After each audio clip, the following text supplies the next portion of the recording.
Welcome to Armless, everyone. Today is part 3 of 5 survival firearms for the apocalypse.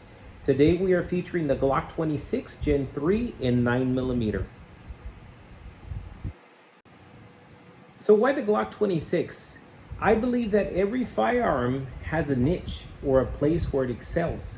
The Glock or Glock 26 would be right at home in an adverse environment. So before we begin, let me go ahead and safety check. So we're going to go ahead and rack the slide back. And as soon as we do, you can see that the chamber is completely empty. No rounds in the chamber. And you can see that the magazine is empty as well. So let me reorient the gun in this direction. That way we can see it a little bit better. So the Glock 26, it does excel under adverse conditions. And that is one of the main reasons that I think a Glock 26 as a sidearm would do very, very well as one of the 5 survival firearms for the apocalypse.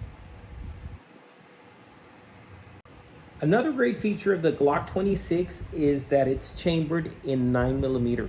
So the cartridge is 9mm, and the 9mm is one of the most widely utilized handgun cartridges in the United States. It also has low recoil, great penetration, and great defensive capabilities. So just about anyone can shoot it well. Another great feature worth noting is that the Glock 26 is capable of high capacity. And we'll talk about that just a little bit more as we get into our table chart scores.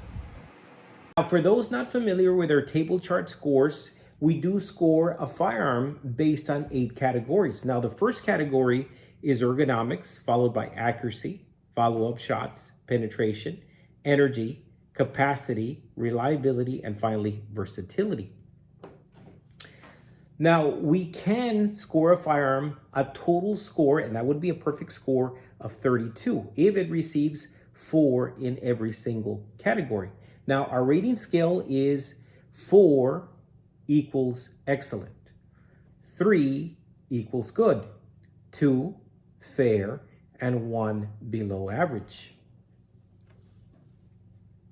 So starting with the first category, ergonomics. So this is my Glock 26, and this is a Gen 3. And I bought this Glock 26, affectionately called the Baby Glock, because of its ergonomics and its look. I do love Glock and its reputation, but one of the things with Glocks is they don't fit my hands too well, right? Everybody's different. But I did love the way that it looks with this beveled slide here, as opposed to the more blocky ones. So I did like the aesthetics here. And believe it or not, the Glock 26, maybe because it's in subcompact, it fits me pretty well. Now, if you do take a look at it, in all fairness, it is very blocky, as you can see. It's blocky on the frame and blocky on the slide, but it is exceptionally functional. And maybe that is the reason that it does very well against adverse conditions. I'm not sure, but I'm willing to take all these features the way they are because of the way it performs. But nonetheless, for ergonomics, I did rate it a 2, which is fair. Now, the reason I did that is because I know there are other Polymer Wonders and 1911s that have great ergonomics and feel to them. Once you pick it up, they feel like $1 million. But this one here, it'll do for me, and it actually feels pretty good. But to be fair, the rating has to be a 2. Now, for accuracy, I was actually pleasantly surprised. For accuracy, it did receive a 4. So it did just as well as a 1911, in my opinion, and I can shoot the 1911 pretty well, in my hands anyway. But this Glock, I don't know if it's the feel, I guess, or the trigger, or the short reset trigger, but the accuracy was very, very good. So it received a 4. And you'll see that in range time, that the 3-shot group that I made from 7 yards, you can basically cover it up with your thumb. Now, follow-up shots, I was also surprised. So far, out of all the firearms that I've been testing, it probably had the best scores out of the follow-up shots. Now, is it because it's a 9mm and it's a smaller caliber with less felt recoil? Probably. That could be the answer, but nonetheless, it did very well in follow-ups. So 2 for ergonomics, 4 for accuracy, 4 for follow-up shots. Now, penetration. For penetration, it received a 2. When I tested the penetration in the gel block, these here, which are the critical duty plus P 135 flex tip, it went a total of 18 inches in the block and it didn't expand too well. I have heard that because of the metal or the makeup of this jacket here, I think they call it antimony, please correct me if I'm wrong. It is a stronger alloy and it's made out of copper, but it's got other materials in there and it's actually stronger than your standard copper. So that could have been a reason it didn't expand, but it did get pretty good penetration. 18 is pretty good for a defensive firearm, way more than is necessary. Now, in reference to the full metal jacket, and this went up to about 26 inches. So that is pretty good. But the reason I'm giving it a 2 for penetration is because we're not only testing it or scoring it based on defensive criteria, but we're also judging it based on survival, as a survival firearms, which a person in a survival setting or an apocalyptic event could go up against maybe a 4-legged critter or may have to use it to take down game and harvest it, right? Now, can it do it? Has 9mm taken down brown bear? Yes, it has. Has it taken down a moose? In reference to defense, and yes, there are YouTube videos that you can see. I think it was in Alaska, and this man had to defend himself from a charging moose, and it was a full-grown moose, and he used the Glock in 9mm, and it was very effective. So it can be used, but nonetheless, would you use it for that? Probably not, right? So I did give it a 2 for penetration, a 2 for energy. Now, capacity, that's one of the categories where it also excels. And for the most part, this little subcompact takes 10 plus 1 in the chamber. However, you can use standard magazine sizes.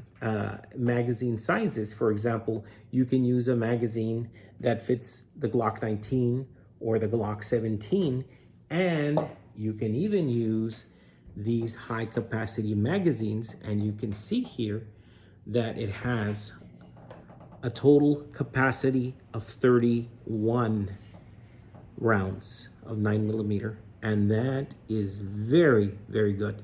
That's high capacity, probably one of the highest capacities that or firearms or handguns that I know of.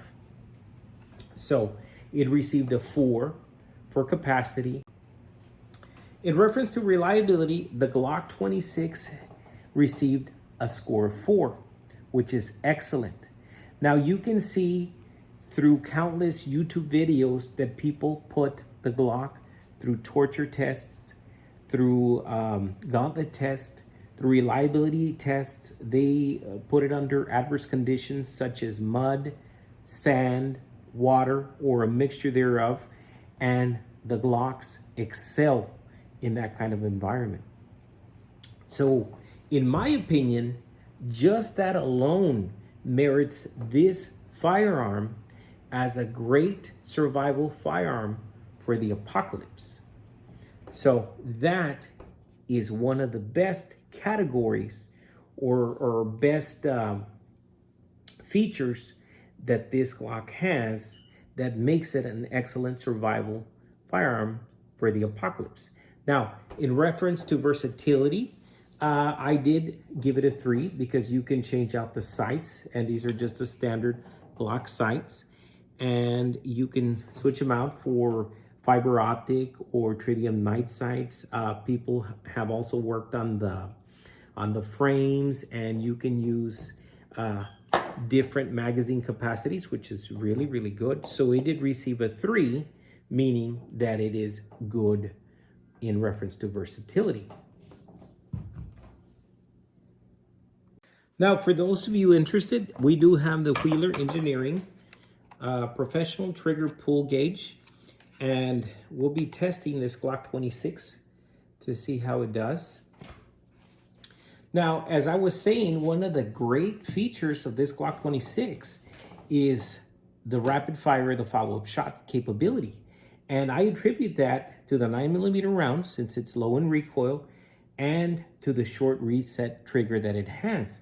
So I'm curious to find out what is the trigger pull weight on this Glock 26. Now, I've had this one for a number of years, but really I haven't shot it much. I've probably run maybe, I'd say less than 500 or 600 rounds through it. So with no further ado, let's check it out here. So I'm gonna go ahead and arm it. It's at 0-0.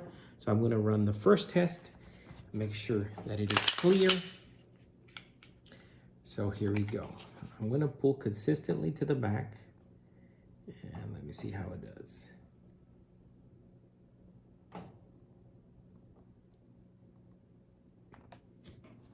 Okay, hold on a minute. Let me reset, delete, okay. Okay, now I think I have to use this little adapter here for the Glock 26. Now, nobody's in this direction. This is my backyard, and we have a ditch with high berms, as I mentioned before. So I'm squeezing to the back. Okay, and that is 5 pounds, 10 ounces. So that's not too bad. Let's try another one. So we'll enter.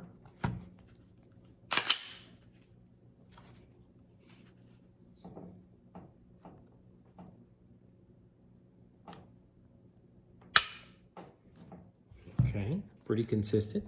That's 5 pounds, 8 ounces. Not too bad.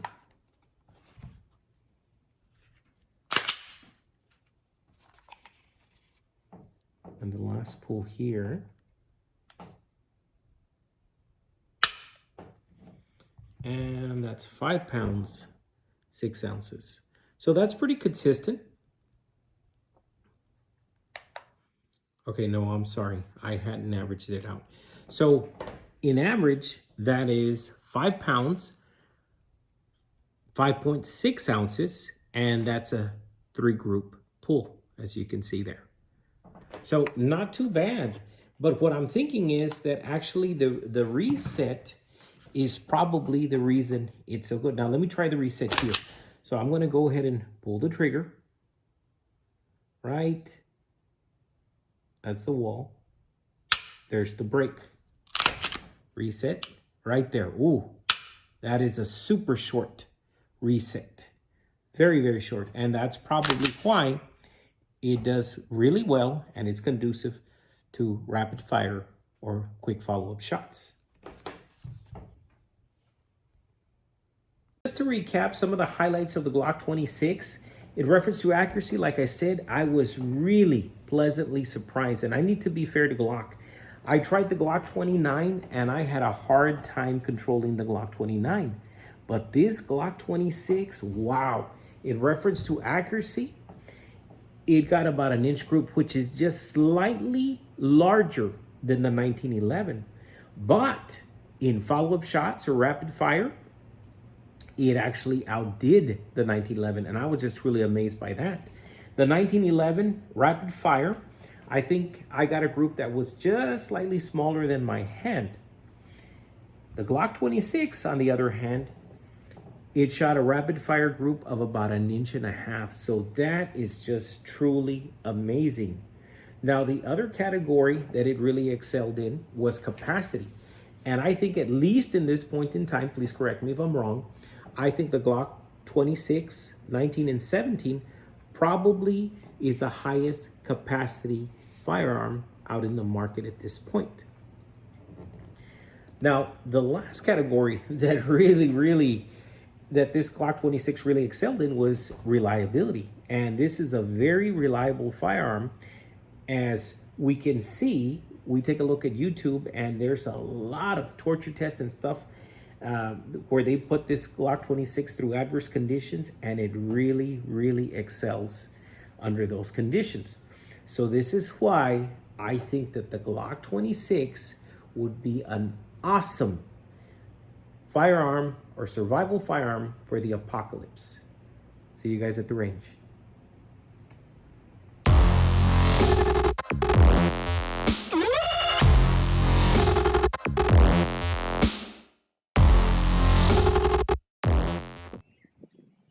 Okay guys, so we're out here at the burn pit and we're gonna test out the Glock 26. So we have cellular and bellet. These are 9mm, and before anybody asks, I got wounded in action. So I have here a makeshift bandage. So here we go, we're gonna load up 3. This is for accuracy. So that's 1, 2, and 3. Okay, and then another 3 for rapid fire. That's 4, 5, and 6. Okay, so this will be for the accuracy and rapid fire string. And then we're going to use the Hornady Critical Defense or Critical Duty 9mm plus P 135 grain flex lock tip. And this is going to be only 1 for the gelatin block.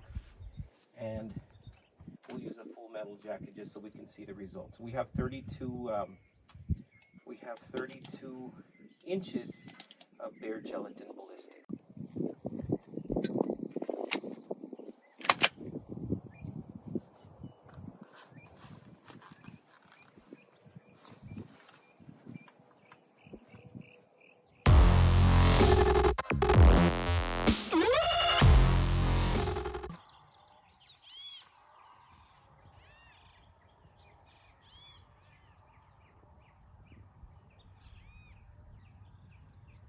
Here we go.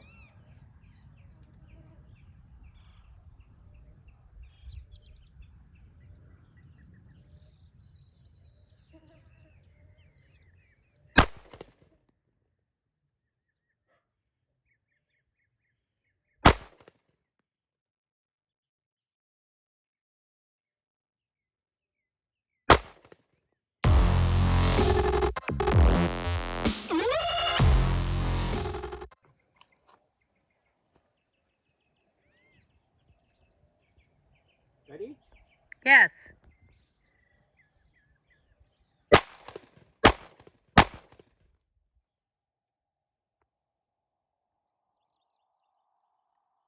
So this was the accuracy group, and we have 1, 2, 3. So that's under about an inch at 7 yards. And this is the rapid fire, and this is actually 3-shot group at 7 yards. So it's maybe about an inch and a half, maybe close to 2 inches.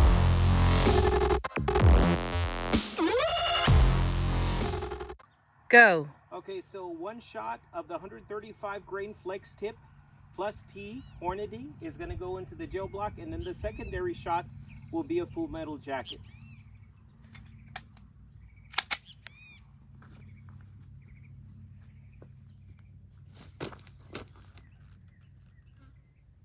Ready? Go.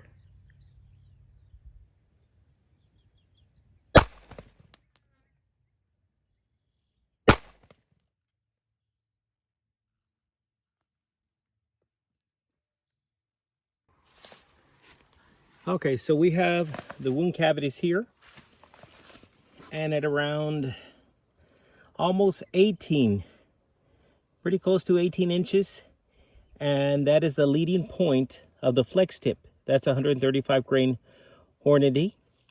And then the full metal jacket made it to 26 and a half right here.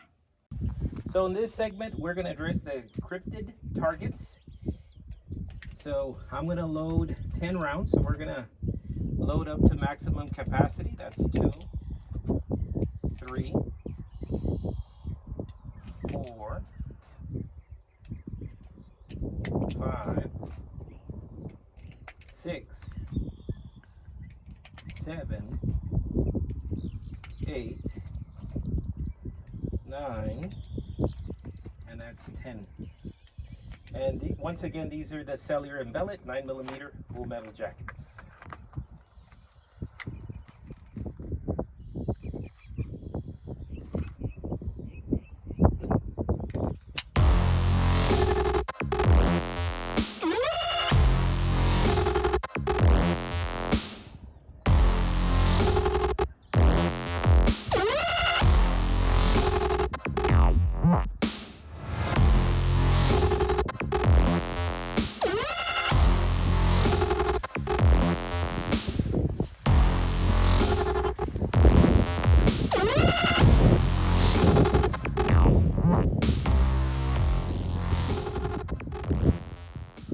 Go.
So we're at about 10 yards, and as you can see, 9mm penetrated there, and it broke this off, but there's not much that happened to this backside.